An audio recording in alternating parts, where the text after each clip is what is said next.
감사하신 주님, 인간들이 하나님을 떠나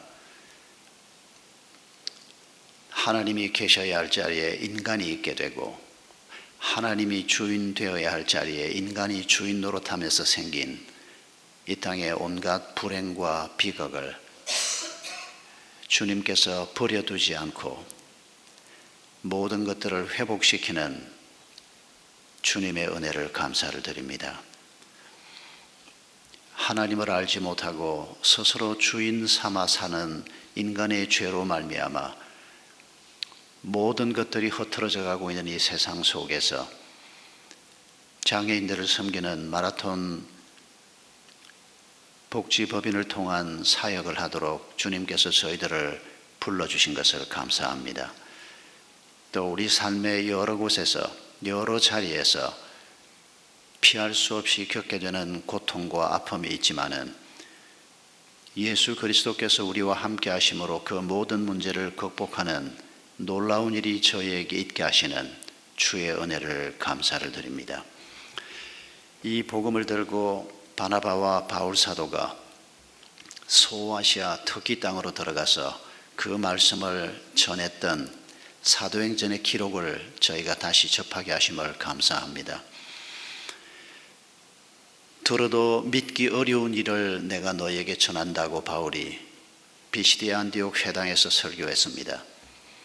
참으로 그렇습니다. 인간이 단순한 한 사람 예수가 아니라 하나님의 아들 예수 그리스도요, 하나님이 인간의 몸을 입고 이 땅에 오셨다는 그 엄청난 사실을 들어도 어떻게 믿을 수가 있었겠습니까? 그러나 하나님 저희들에게 믿음을 주신 것을 감사합니다. 이 믿음 가지고 어떻게 살아야 할지 주신 말씀을 저희가 다시 한번 성령님의 도우심을 통해서 깨닫기를 원합니다. 믿기 어려운 일들이 우리가 믿음을 가질 때부터만이 아니라 지금도 계속되고 있음을 고백합니다. 우리가 이 땅을 떠나는 날까지 믿기 어려운 놀라운 하나님의 역사가 우리의 삶 속에서 또 신앙운동 속에서 계속될 것을 기대합니다. 하나님 주의 은혜를 베풀어 주시옵소서. 이 시간 주의 성령께서 저희 각자에게 주시는 음성을 듣게 해 주시기를 바라오며 예수님의 이름으로 기도하옵나이다. 아멘. 믿기 어려운 일이라고 하는 제목으로 설교할 준비를 한 주간 동안 하면서 여러분에게 이 얘기를 좀 함께 나누어야 되겠다라고 하는 소식을 지난 주간에 받았습니다.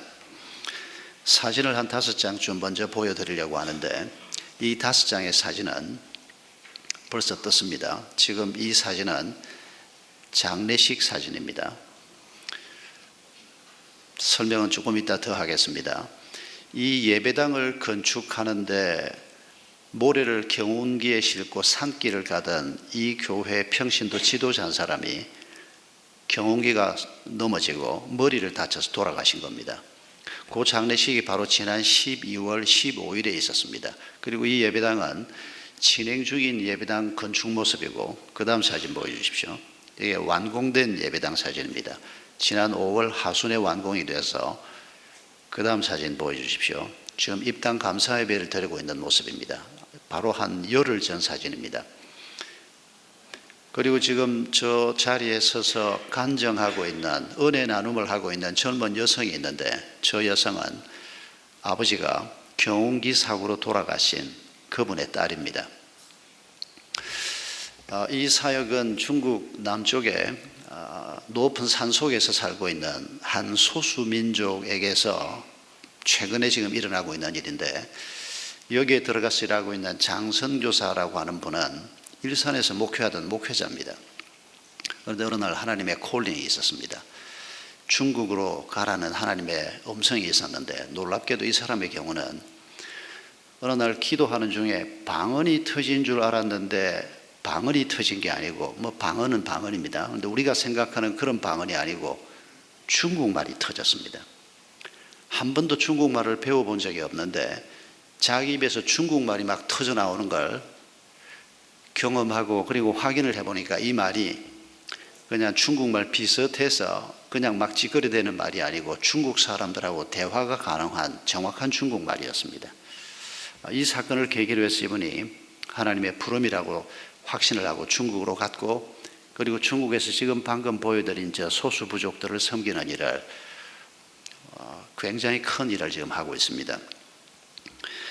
그런데 지금 마지막 5번째 사진에 나온 젊은 여성은 평소에 아버지가 그 소수부족, 소수민족의 교회 리더로 섬기면서 큰 딸에게 복음을 전할 때마다 단호하게 믿을 수 없다고, 어떻게 그런 걸 믿느냐고 거절했던 사람입니다.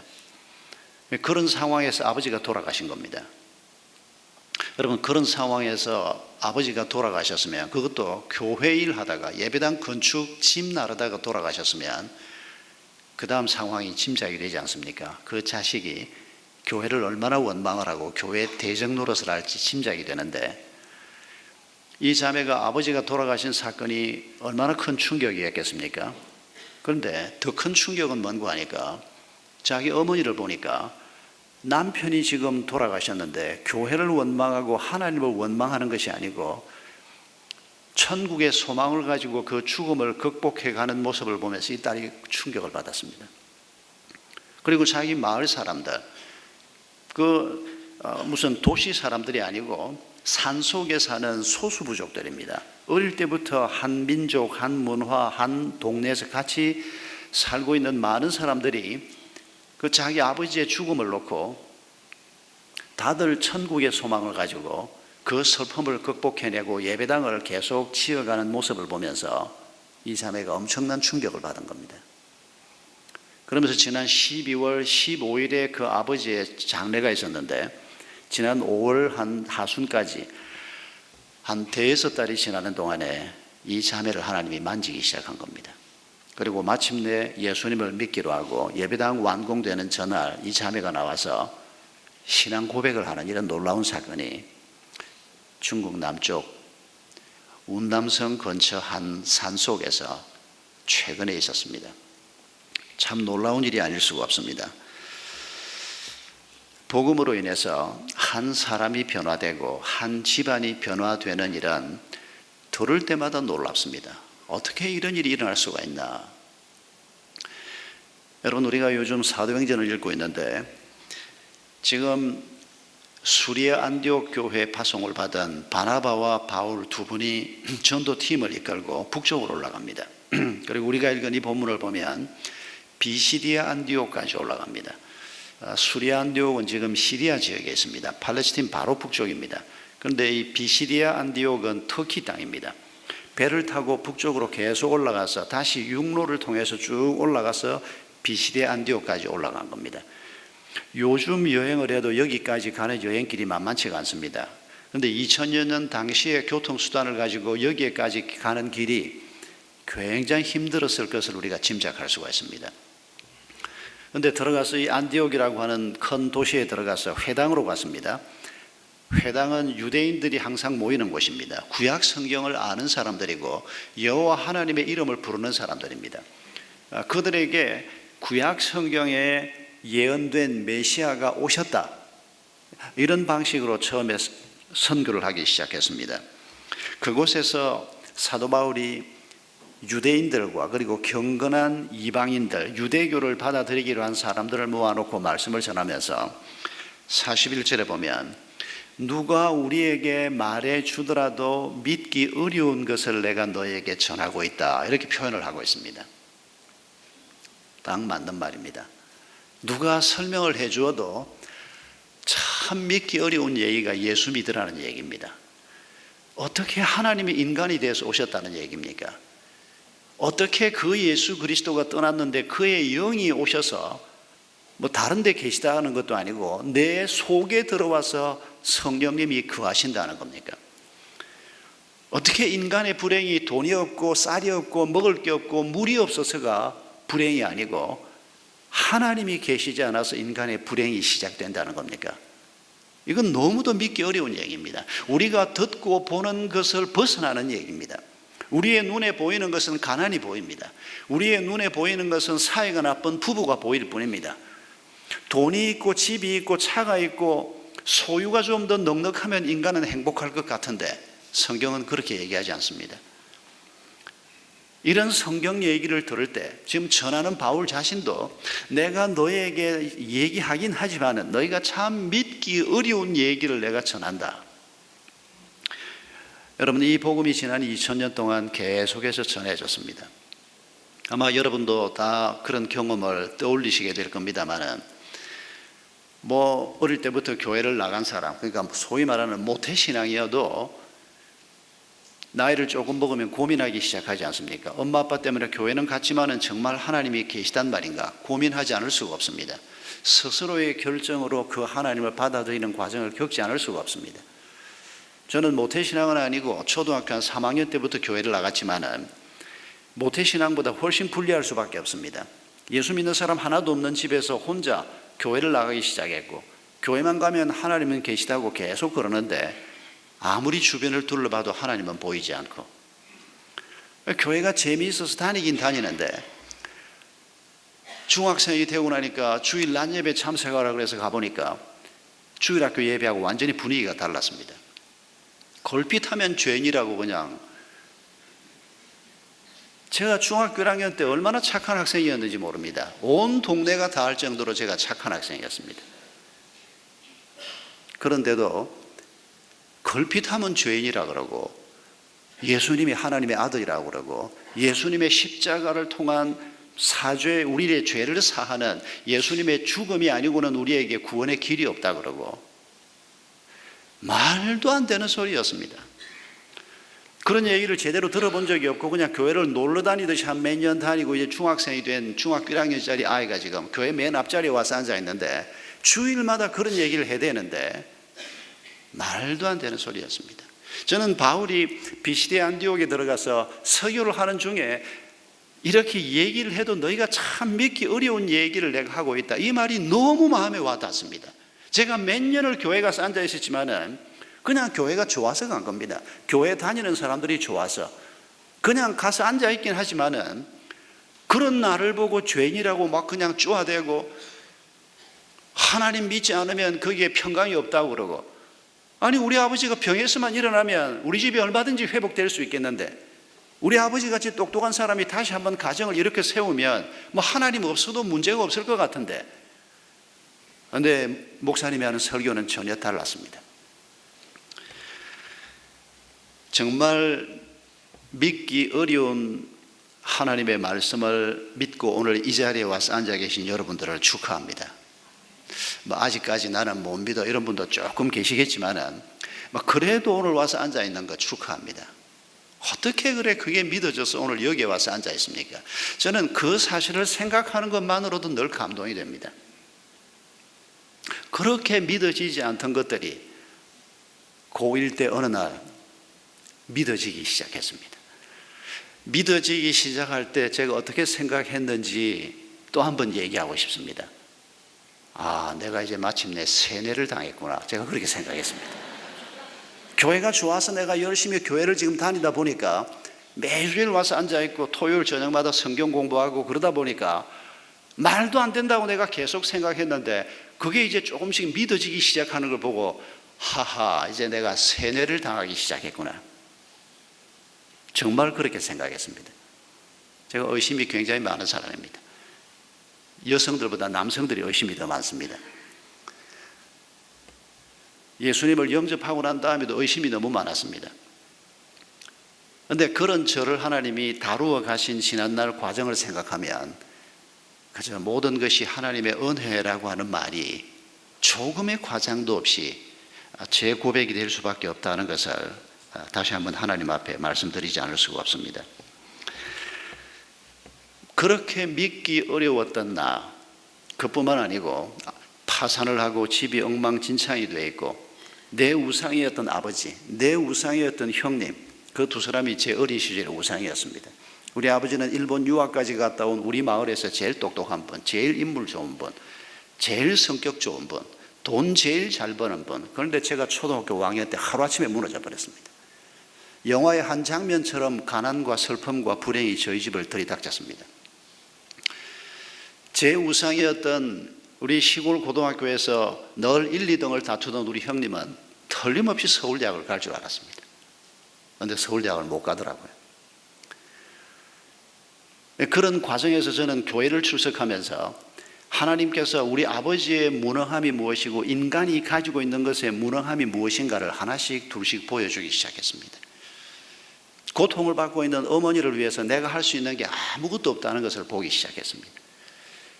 중학생, 고등학생이 되면서 내가 무언가를 좀 할 수 있지 않을까? 우리 아버지도 못하고 형님도 못한 걸 내가 열심히 공부해서 좋은 대학을 가고 취직을 하고 우리 가문을 내가 세우고, 자연스럽게 저도 그렇게 생각을 했습니다.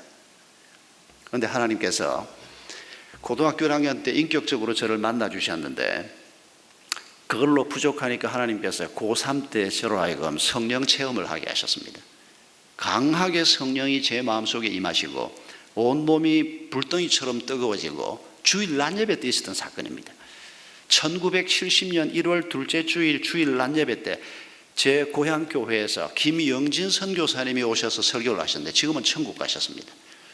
그날 하나님께서 제 생에 잊을 수 없는 그런 감동을 처음으로 주셨습니다. 그때 깨닫게 된 것이 사도 바울이 비시디아 안디옥에서 설교했던 38절 39절 말씀입니다. 그러므로 형제들아, 너희가 알 것은 이 사람을 힘입어 죄 사함을 너희에게 전하는 이것이며, 모세의 율법으로 너희가 의롭다함을 받지 못하던 모든 일에도 이 사람을 힘입어 믿는 자마다 의롭다 하심을 얻는 이것이니라. 어린 나이였지만은, 많은 실패를 경험하기 전이었지만은, 그러나 하나님께서 내가 노력해서 얻을 수 있는 것이 무엇이며, 내가 노력해도 얻지 못하는 것이 무엇이며, 하나님께서 믿음 가운데서 주려고 하는 것이 무엇인가 하는 것을 고등학교 시절에 하나님이 깨닫게 하셨습니다. 예수 그리스도를 힘입어 죄 사함을 받는다. 여러분, 죄가 우리를 얼마나 괴롭힙니까? 지난날 우리를 수치스럽게 만드는 과거의 죄와 우리의 허물들을 떠올리면 때로는 나 자신이 혐오스럽기도 한 것이 죄 아닙니까? 다른 사람의 죄 또한 우리에게 얼마나 고통을 줍니까? 그 죄를 셰익스피어가 표현한 것처럼 오대양의 물을 다 퍼와서 우리의 손을 씻어도 우리의 손에 묻은 그 더러운 피가 씻기지 않는, 우리의 마음에 있는 그 죄를 씻어낼 수 없는, 그 죄가 우리에게 갖다주는 죽음의 고통에서 벗어날 수 없는, 그게 바로 오늘 인간들의 삶이라는 것입니다. 그런데 그 인간들의 죄와 허물을 예수 그리스도께서 십자가에서 대속의 죽음을 죽으심으로 그 대속의 죽음을 통해서 죄 사함이 이루어지는 것을 믿는 자마다 죄 사함을 받을 뿐 아니라 그 죄를 이기는 능력 또한 우리에게 공급된다. 이게 바로 오늘 본문 38절 39절에서 말씀하는 것입니다. 예수님을 힘입어서 의롭다함을 받는다. 내가 여전히 문제가 많고 연약하고 어리석은 자이지만은 예수님께서 십자가 위에서 내 죄값을 위해서 죽으신 그거 내가 받아들이겠습니다. 우리가 그렇게 믿을 때 이 부족한 나를 하나님께서 의롭다 해주시는 이 은혜가 신앙생활의 시작점입니다. 바울이 이걸 지금 전하고 있는 것입니다.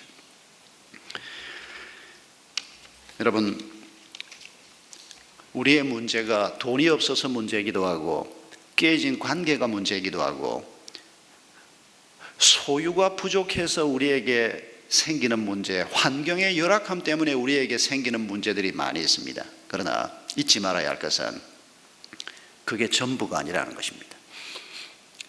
근사한 집을 가지고 있고 수입이 넉넉하고 먹을 것이 넉넉한데도 불구하고 왜 부부는 사이가 나쁘고 왜 아이들은 제대로 자라주지 않고 왜 우리의 삶은 텅 빈 것처럼 공허합니까? 하나님과의 관계가 회복되지 않으면 인간은 모든 것을 다 소유해도 결코 만족할 수 없는 존재입니다. 인간이 하나님의 형상으로 지어졌기 때문입니다. 인간이 하나님에게서 나온 자이기 때문에 우리의 부모이신 참 아빠이신 그 하나님과의 연결 고리가 우리에게 끊어져 있으면 아무리 많은 것을 소유하고 있어도 인간은 이 땅에서 만족할 수 없고 행복할 수 없는 존재인 것입니다.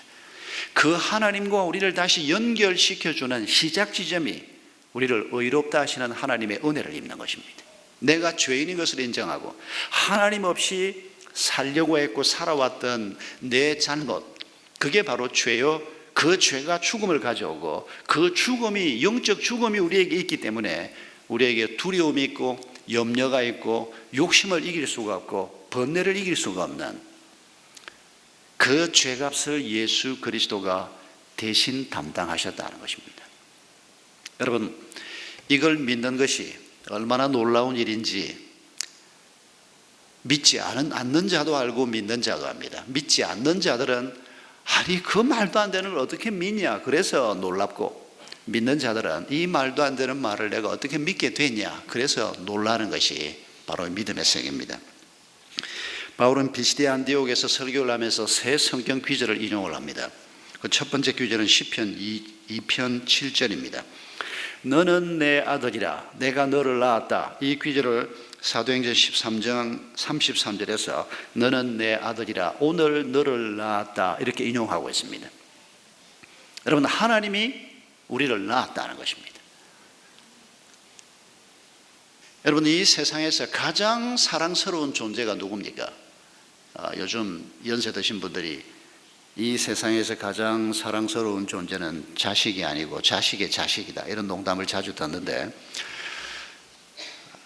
그건 나중에 나이 들어서 우리가 다 경험하겠지만은, 그러나 하나님께서 우리에게 지금 말씀하실 때 내가 너를 손주로 낳았다 이렇게 말씀하지 않고 내가 너를 내 아들을 딸로 낳았다 이렇게 말씀할 때 그 말씀의 의미가 뭔지 우리가 알 수 있습니다. 우리를 가장 사랑스러운 자로 하나님이 낳았다는 겁니다. 어떻게 낳으셨습니까? 우리를 위해서 행하신 예수 그리스도의 십자가와 부활 사건, 그걸 우리 앞에 펼쳐 보여주시면서 이 십자가가 너를 낳기 위한, 너를 구원하기 위한 나의 아이디어요, 너희를 위한 것이다 라고 주님이 말씀하실 때 우리가 그걸 이 더러운 손을 내밀어서, 이 보잘것없는 손을 내밀어서 하나님이 주시는 그 선물을 우리가 받아들일 때 우리가 하나님의 자녀가 되는 것입니다. 그게 바로 내가 너를 낳았다 라고 말씀하시는 하나님의 역사가 일어나는 계기가 되는 것입니다. 사도 바울이 이사야 55장 3절을 또 인용을 합니다. 너희는 귀를 기울이고 내게 나와 들으라. 그리하면 너희 영혼이 살리라. 이 말씀을 사도행전 13장 34절에서 내가 다윗의 거룩하고 밉은 은사를, 선물을 너에게 주리라. 너희 영혼이 살리라. 다음 귀절이 뭔고 하니까 내가 너희를 위하여 영원한 언약을 맺으리니 곧 다윗에게 허락한 확실한 은혜니라. 이 뒷부분을 인용하고 있습니다. 다윗에게 하나님이 주시겠다고 하신 거룩하고 믿음직한 선물이 무엇입니까? 영혼이 살리라 라고 하는 길입니다. 너희가 살 것이다. 영혼이 살리라고 하는 말을 육신은 따로 떼놓고 내 영혼만 사는 길 이렇게 생각하는 것은 옳지 않습니다. 우리 자신이 사는 길입니다. 그 사는 길은 돈이 인도하는 길에 있는 것이 아니고 세상 권세가 인도하는 길에 있는 것이 아니고 다윗에게 하나님이 약속하신 다윗의 후손으로 이 땅에 오시는 예수 그리스도를 통해서 우리에게 주어지는 그 길이 우리에게 살 길이다. 바로 그 말씀을 지금 인용하고 있는 것입니다. 그리고 세 번째로 인용하고 있는 귀절은 시편 16편 10절입니다. 이는 내 영혼을 엄부에 버리지 아니하시며 주의 거룩한 자로 썩지 않게 하실 것임이니이다. 이 귀절을 사도행전 13장 35절에서 이렇게 인용합니다. 주의 거룩한 자로 썩음을 당하지 않게 하시리라 하였느니라. 37절 38절에 하나님의 살리신 이는 썩음을 당하지 아니하였나니 그러므로 형제들아 너희가 알 것은 이 사람을 힘입어 죄 사함을 너희에게 전하는 이것이라. 다윗도 죽었고 죽어서 그 몸이 썩었다는 얘기를 좀 이렇게 표현한 겁니다. 불세출의 영웅이었던 다윗도 죽어 그 몸이 썩었습니다. 모세도 죽어 썩었습니다. 학자도 장군도 나라를 살린 사람도 이 세상에 어떤 뛰어난 사람도 다 죽어 그 몸이 썩어버렸습니다. 그런데 단 한 분, 다윗의 후손으로 이 땅에 오신 단 한 분, 썩지 않은 분이 계시다는 것입니다. 그 몸이 죽었지만은 하나님의 말씀대로 사흘 만에 다시 살리신 썩지 않은 분이 계시는데 그분이 바로 예수 그리스도다. 이 말씀을 지금 하고 계시는 것입니다. 이 예수 그리스도가 행하시는 구원을 우리가 받아들일 때 의롭다함을 받는다. 여전히 우리가 부족하지만 하나님의 자녀가 된다. 그리고 믿음의 길을 걸어가게 된다. 이 놀라운 길로 내가 너희를 초청하고 있다. 이 말씀을 지금 하고 계시는 것입니다. 41절에는 이 말씀을 멸시하면 놀라고 망하게 될 것이다 라고 하는 경고도 사도 바울이 겸하고 있습니다. 여러분, 참 믿기 어려운, 이해하기도 어려운, 받아들이기 어려운 놀라운 말씀이지만은 여러분, 이 말씀이 바로 우리를 살리는 말씀인 것을 기억하십시다. 아직까지 이 말씀이 내게 주신 말씀이라고 받아들이지 않는 분이 계시다면 더 늦추지 마시기 바랍니다. 결단하시기 바랍니다. 하나님께서 나를 살리기 위해서 2000년 전에 비시대 안디옥까지 그 먼 길을 바울 일행이 걸어가서 선포하게 하고, 그리고 계속해서 오늘까지 이 말씀이 전해지게 해서 마침내 내게까지 전해지게 하신 이 말씀이 나를 살리는 말씀이다. 이 말씀을 받으시기 바랍니다. 뿐만 아니라 참 놀라운 것은 이렇게 말씀을 받은 우리를 하나님께서 사용하시는 것이 참 놀랍습니다. 바울 사도는 이스라엘 사람과 하나님을 경외하는 사람들에게 내가 지금 이 설교를 한다고 말합니다. 그리고 이 말씀을 들었던 사람들이 굉장한 도전을 받았습니다. 반대하는 사람도 있었습니다만은, 그러나 굉장한 도전을 받은 사람들이 다음 안식일에도 또 와서 말씀을 전해달라. 계속해서 사람들이 거기에 모여들기 시작합니다. 여러분, 사도 바울이 그 비시대 안디옥에 가서 사람들이 자기가 전하는 예수 얘기를 듣기 위해서 앉아 있는 것을 볼 때 어떤 생각을 했겠습니까? 자기가 그 복음의 회방자였는데, 그 복음을 전하는 스데반을 죽이는 일에 앞장섰던 사람인데, 자기가 지금 그 복음을 전하는 자가 돼서 그 자리에 서서 감격하고 도전받는 그 사람을 바라볼 때 그의 마음에 생기는 기쁨, 하나님의 은혜, 이런 것들이 얼마나 바울에게 감격이었겠습니까? 여러분, 신앙생활을 하면서 왜 이렇게 기쁨이 없나? 예수를 분명히 내가 믿는데, 하나님께서 날 위해서 베푸신 십자가의 은혜도 내가 믿고 부활도 믿는데 왜 내 신앙생활이 맨날 이렇게밖에 안 되나? 기쁨이 없나? 섬기지 않기 때문입니다. 여러분, 섬겨보면 놀라운 기쁨이 항상 거기에 있는 것을 알 수가 있습니다. 오늘 우리 임정순 선생님이 바로 그 간증을 하신 겁니다. 그 힘들고 어려운 자리지만은 하나님 알지 못하는 사람은 그만두거나 아니면 할 수 없이 그 자리에 붙들러 앉아서 그냥 월급 한 푼 얻으려고 그 자리에 앉아 있을 수밖에 없습니다. 그러나 그리스도인들에게 주시는 길은 다릅니다. 마태복음 11장 28절 이하에서 하나님이 우리에게 말씀했지 않습니까? 예수님의 입을 통해서 직접 주셨습니다. 우리 주님이 우리의 짐을 져 주셔서 얻는 쉼이 첫째로 우리가 얻는 쉼이고, 29절은 보면 예수님이 우리에게 지워주신 멍에를 내가 짊어지고 얻는 쉼이 두 번째 쉼이라고 얘기합니다. 예수님 믿고 기쁨이 있고, 예수님 믿고 이 새로운 진리를 깨달아서 우리 마음속에 평강이 있습니다. 그러나 거기에서 멈추면 안 됩니다. 우리 주님이 우리에게 지워주는 짐, 가족을 섬기는 짐, 부부가 서로 섬기는 짐, 일터에 가서도 그저 월급 받으면 되는 게 아니고, 돈 많이 벌어서 내가 11조 많이 하면 되는 게 아니고, 그 일터 또한 내가 사람들을 섬겨야 하는 현장이어서 내가 거기에서 어떻게 하면 사람들을 좀 잘 섬겨볼까? 섬기는 자에게 하나님이 기쁨을 주시는 것입니다. 예수 믿는 사람은 반드시 두 단계를 함께 경험해야 합니다. 예수 그리스도를 만나서 얻는 기쁨, 마태복음 11장 28절이 말씀하는 기쁨입니다.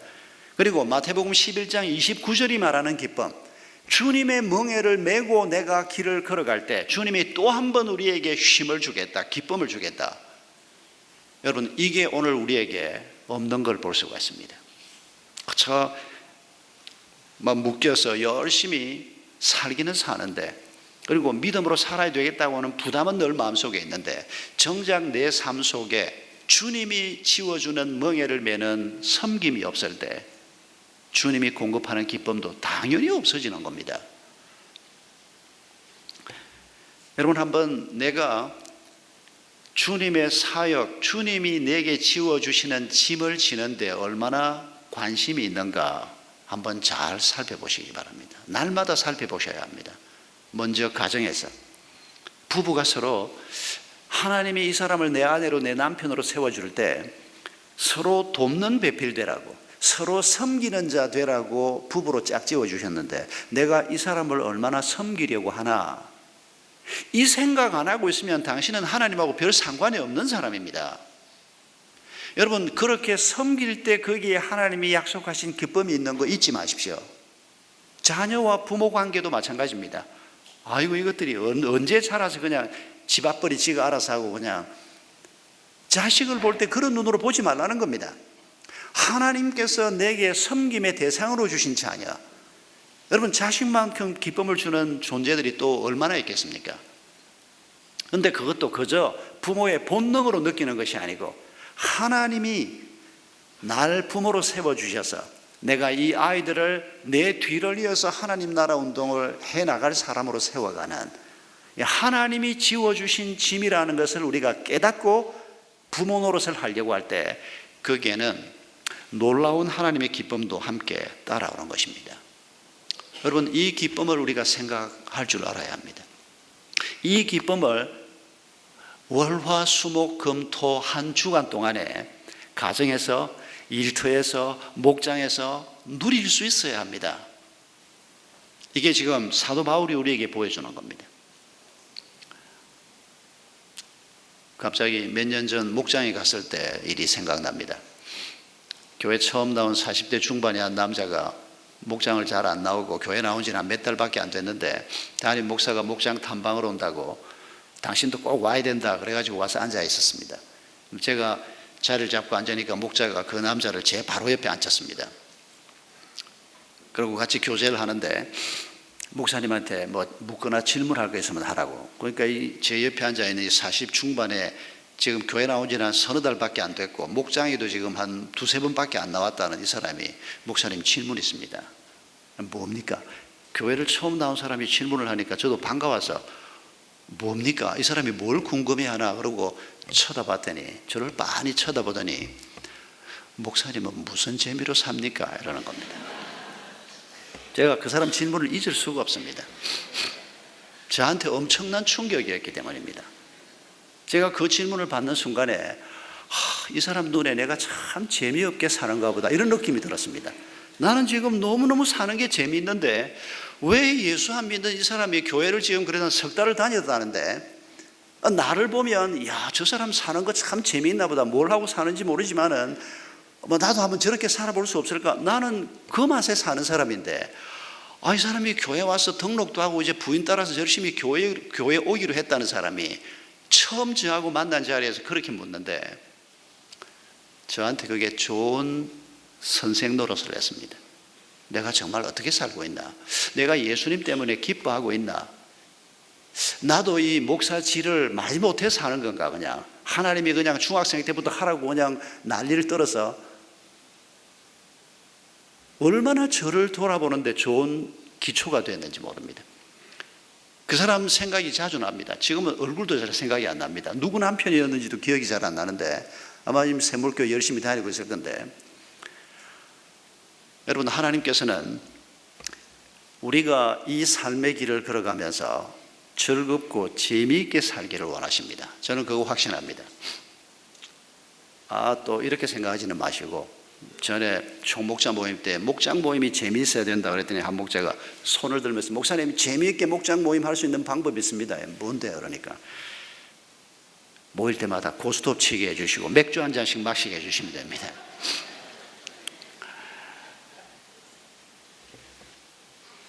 고스톱 그거 얼마나 재미있습니까? 저도 밤새우면서 고스톱을 옛날에 쳐본 적이 있습니다. 제가 목사만 아니었으면 지금도 한 번씩 할지도 모르겠습니다. 너무너무 재미있더라고요, 그게. 맥주 한 잔 마시고 기분 좋게 그냥 친구들끼리 앉아서, 친한 사람들끼리 앉아서 알딸딸하게 그냥, 그거 살면서 얼마나 그 재미있는 일 중에 하나겠습니까? 그런데 여러분, 예수 안 믿는 사람도 누릴 줄 아는 그런 기쁨 말고 그걸 가지고 우리가 예수 믿는다고 하고 하나님 때문에 내가 기뻐한다고 얘기할 수 있습니까? 그런 예수 말고, 여러분 정말 예수 그리스도 때문에 내가 기뻐하는 기쁨, 이걸 하나님이 우리에게 원하십니다. 이걸 여러분 부부가 함께 누려야 합니다. 여러분의 자녀들과 함께 가정에서 누려야 합니다. 여러분 그게 어떻게 우리에게 가능할지 이거 우리가 살아가면서 계속 실험해야 할 겁니다. 특히 오늘 섬기는 자일 때 하나님께서 주시는 기쁨을 우리가 기억하십시다. 바울이 목숨 걸고 남은 생애를 온 소아시아를 돌아다니면서 그렇게 기쁨으로 전도했던 것은 그에게 섬김의 기쁨이 없었으면 절대 불가능한 일이었습니다. 어떤 장애인 딸을 키우던 엄마가 쓴 글이 이번 주간 내내 머리에 떠올랐습니다. 첫 아이를 낳았는데, 예쁜 딸을 낳았는데 장애인이었습니다. 그래도 장애 중에는 지체 장애니까 좀 나은 편입니다. 뭐 이렇게 말하면 제가 잘못 말하는 건지 모르겠습니다만은 뭐 중증 장애 얘기 오늘 했지 않습니까? 그런데 얘는 다리가 심하게 좀 이래 걷기가 어려운 이런 장애였습니다. 다른 건 말짱한 아이였습니다. 아이가 초등학교 입학식을 하는 날 엄마가 학교를 갔습니다. 하기 전날 담임 선생님을 만나서 선생님 반에 배정된 내 딸아이가 다리를 못 서는 아이고 엄마가 이 아이 등하교 때 맨날 와서 데리고 오고 데리고 가야 되고 학교 생활이 너무 불편할 것이고 이 아이를 선생님한테 좀 부탁을 하기 위해서 자기 상황을 설명하기 위해서 이 젊은 엄마가 학교를 찾아갔습니다. 담임 선생님을 만났는데 남자 선생님이었습니다. 아무개 엄마입니다 하고 쭉 얘기를 했는데 이 선생님이 너무 뜻밖의 말을 했습니다. 이 엄마의 안타까운 얘기를 다 듣고 난 다음에 선생님이 말하기를, 아 그랬군요. 따님은 하나님께서 제게 보내주신 특별한 학생이군요. 내가 최선을 다해서 돕겠습니다. 이 엄마가 아니 선생님이 지금 무슨 얘기를 하는 건가, 뭐 자기 딸이 골칫덩어리라 그렇게 말 안 해준 건 감사하지만은 뭘 자기한테 하나님이 보내주신 특별한 선물이고 특별한 사람이고 이해할 수가 없었습니다. 그러나 선생님이 그렇게 따뜻하게 말을 해주니까 너무 고마웠습니다. 조금 안심이 됐습니다. 그 다음날 입학식이었는데 3월 초니까 운동장에서 입학식을 하는데 날씨가 쌀쌀합니다. 이 걷는 게 힘든 아이를 데리고 운동장에 들어갔는데 그 아이가 서야 될 줄을 서야 할 자리에 맨 앞자리에 의자가 하나 놓여 있었습니다. 이게 뭔가 하고 가보니까 자기 딸을 위한 의자였습니다. 담임 선생님이 그 자리에 아이들이 좀 서 있어야 되는데 다리가 불편한 이 아이가 서 있을 수가 없는 걸 아니까 의자를 준비해 놓고, 그것도 이 의자가 철제 의자였는데 이 쇠가 아이 몸에 닿으면 차가울까 봐서 선생님이 일부러 따로 헝겊을 가지고 그 쇠하고 몸하고 닿는 자리를 전부 감아 놓은 걸 나중에 엄마가 알게 됐습니다. 얼마나 놀랬겠습니까? 여러분 장애아를 둔 부모가 어떤 마음인지 경험해 보지 않아도 아마 말을 들어서 알아도 아실 겁니다. 그 기가 막힌 슬픔을 가진 엄마가 그런 선생님을 만난 겁니다. 그 간증문을 썼을 때 그 초등학교 1학년 입학했던 그 여자아이가 대학생이 되어 있었습니다. 그리고 자기 아이는 지금 꿈이 자기가 초등학교 1학년 때 만났던 그 선생님처럼 교사가 되는 게 꿈이라는 겁니다. 그리고 자기 선생님이 왜 저렇게 이해되지 않는 일을 하시는 분인가 크리스찬인 걸 알게 됐습니다. 그리고 얼마 후에 이 엄마도 가족들이 다 같이 교회를 나가게 되고 간증문을 쓸 때 이분은 신실한 크리스찬이 되어 있었습니다. 그 선생님이 누군지는 모르겠습니다. 거기에는 뭐 학교 이름도 없고 그냥 선생님이라고만 되어 있었는데 알 수 있습니다. 여러분 그분이 부족하고 연약하지만은 우리가 다 그래도 내가 서 있는 자리에서 우리 예수님이 그러셨던 것처럼 바울이 그랬던 것처럼 내가 작은 일 하나라도 내가 섬긴다. 그런데 자기 반에 그런 아이가 왔으니 선생님에게는 섬김의 대상이지요. 자연스럽게 그렇게 섬겼는데 그게 이 상처가 많은 어머니한테는 그 가족들한테는 엄청난 충격으로 다가온 겁니다. 그게 한 가정 전체가 하나님 앞으로 돌아오는 계기가 된 겁니다. 그리고 그 아이는 자기 생을 하나님 앞에 바치겠다. 우리 선생님처럼 나도 저런 교사가 되겠다. 여러분, 복음의 역사는 이렇게 이어져 왔습니다. 내게서 복음이 끊어지지 않게 하십시다. 복음이 내게까지 왔는데, 하나님이 내게 이 복음의 증인이 되라 그러는데, 내 문제에 휘말려서 내게 베푸시는 하나님의 평강도 누리지 못하고, 내게 주시는 하나님의 기쁨도 누리지 못하고, 내게서 복음이 끊어져 버리는 이런 일이 있으면 안 된다는 것입니다. 내가 이 복음의 기쁨을 누리고 나를 통해서 또 다른 사람에게로, 우리의 자녀에게로, 우리의 이웃에게로, 우리의 직장 동료에게로, 특히 고통받고 있는 우리 주변 사람들에게로 이 복음이 계속해서 번져나가는 것, 여러분, 거기에 놀라운 하나님의 기쁨이 있음을 기억하십시다.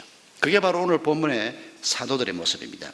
여러분, 오늘 본문 맨 마지막에 51절에 두 사람이 그들을 향하여, 핍박하는 사람들입니다, 그들을 향하여 발에 티끌을 떨어버리고 이고니온으로 가거늘 제자들은 기쁨과 성령이 충만하더라.